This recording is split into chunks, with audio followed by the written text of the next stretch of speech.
And it's time now for a look at some of the major stories from around the world. A train derailed in southern Switzerland, injuring 5 people. Preliminary reports suggest an avalanche may have crossed the tracks moments before the train passed. 29 passengers were on board at the time. Now, emergency crews, including firefighters, mountain rescuers, and medical teams, responded to the scene. Prosecutors have launched an investigation to determine the exact cause of the derailment.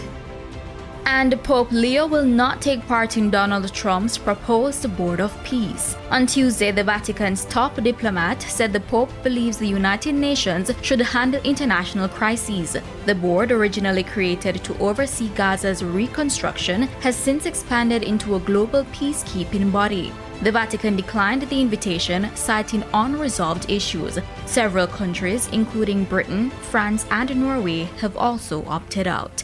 Those were the top international stories. I'm Aliyah Bryant.